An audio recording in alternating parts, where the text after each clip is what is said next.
Hey guys, back with another tutorial here for you. This one, it is requested a lot, and it's because it's such a common sound that is used in so many dance tracks. It's the big sort of trancey chords. It's used in so many genres, and this technique of making those big chords can be applied to many genres and to make sort of many other synths, to be honest.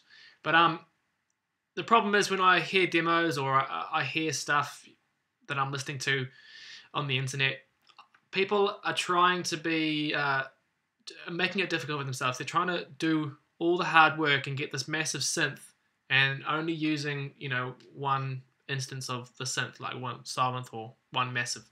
But to do it properly and to do the best job you can, I think you need to use more than one synth. So you need to layer it up. Now, I'll show you what I've done here. This is the sound. Excuse the very vanilla melody.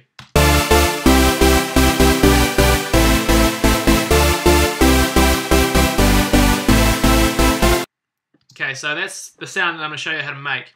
But obviously these things can be tweaked because I am going to give these presets out, all 4 of them. There's 4 different presets, all labeled, and I will give them out.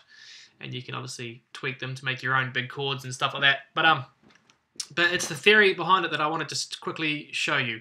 And I won't show you how I made the synths from scratch, because you can go in and get the presets and you can reverse engineer them and see what I did. But what I've done here is to get that really big trancey sound. It's actually like a combination that's working together really well. So for this one here, it's called Top, Wide and Wet. Now this is the main sound that you really hear. I'll just play it by itself.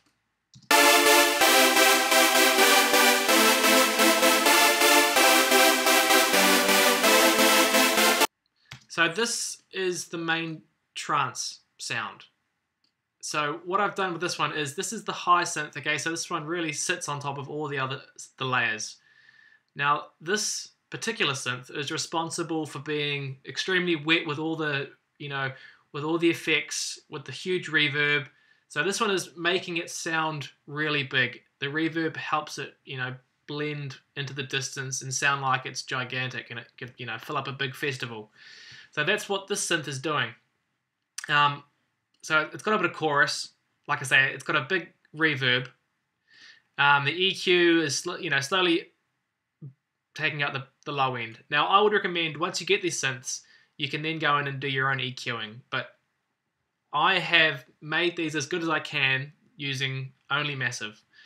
Okay, now what I've done here is I've boosted the shit out of the high end again, because that really brings that brightness out. I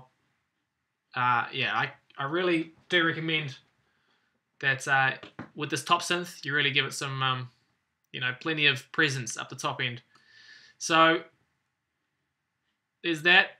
There's 3 oscillators. One's high, and one's 1 octave above the other 2. You can see here that I've done some detuning. Just quickly, the voicing tab, you can see I've got the unison up to 8 to really give it a big effect. I've got the pan position switched on, and that's pulled to the side. That makes it really wide. Okay, and there's also some detuning with this pitch cutoff here. Just before I forget, this is the same MIDI. That's the MIDI right there. So it's just like a standard triad chord. So that's what this one. So the role of this one is to be the main sound that you can hear. So this one is the one that gives it sort of the feeling that it's really massive. This is the one that you make wide. You have the high frequencies really, present, and you slap on all your effects. And then this one here is called Center in Your Face Vibrato.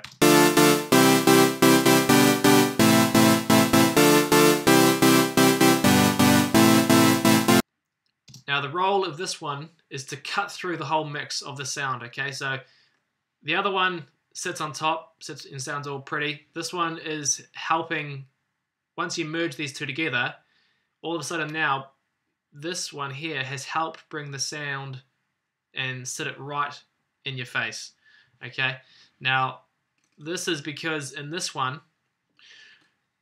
I have got no effects, so there's no reverbs, delays, or anything. The EQ is just doing some high end as well.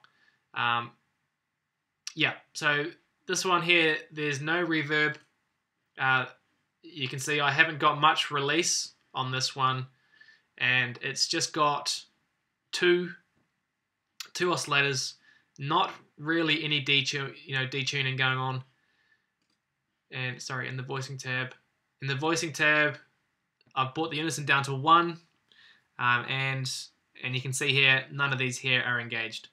So the role of this synth, also, sorry, before I forget, in the os tab here, there's a tiny bit of vibrato put onto the synth. Now this you can tweak with the vibrato and take it on or take it off. It's going through a bandpass filter, and like I say, I was just doing this to try and do some EQing within the actual synth, but you can change the filters. But this synth is responsible for making the big trancey chords all of a sudden come into your face, come to the front of the mix, because this one makes it sound big and like really spacious. But without this one, it just it sounds a little bit too distant. So I'll play this one, and then I'll bring this one in.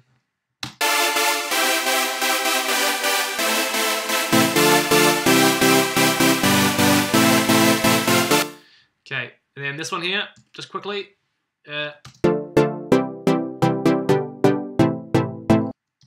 This is the stab synth. Now this is just responsible for the attack of the sound, because with these big trancey ones, often you lose impact.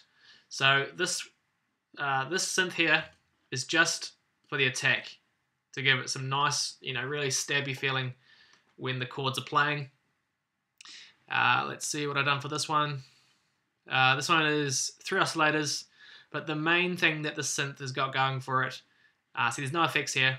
The main thing is that it's got some filter envelope. Okay, so envelope 1 was routed to this filter here, and it's responsible for the stabbing sound. So you can adjust it.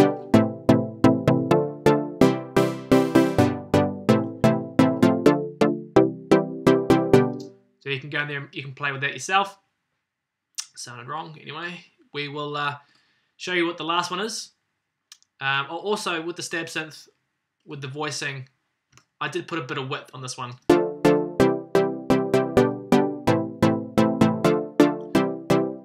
A bit of width and a bit of detuning, just to make it a bit warmer. So those two, I'll play them up to here, and then I'll bring the stab synth in, and hopefully you can hear what it's doing.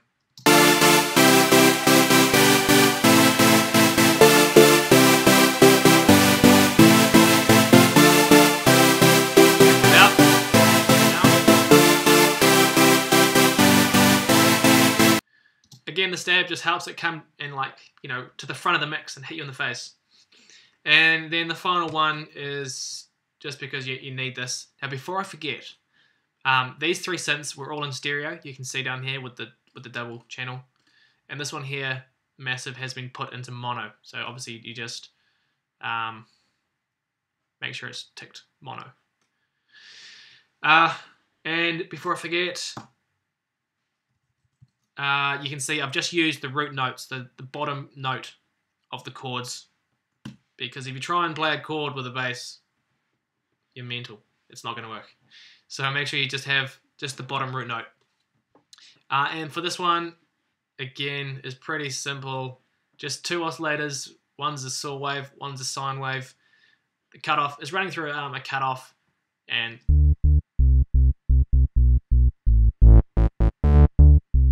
I've pulled the cutoff down just like, so it's like an EQ, basically just taking all the high frequencies out, so it's just left with the low frequencies.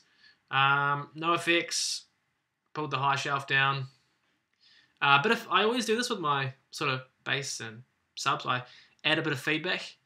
So you can see here, the voicing tab, I've obviously put it onto mono, and I've clicked the in the oscillator tab, I've clicked the restart via gate, and I've made sure I've had turned down the glide. But that's it. So this just provides the low end. So I'll play the other 3 and then I'll add the bass in.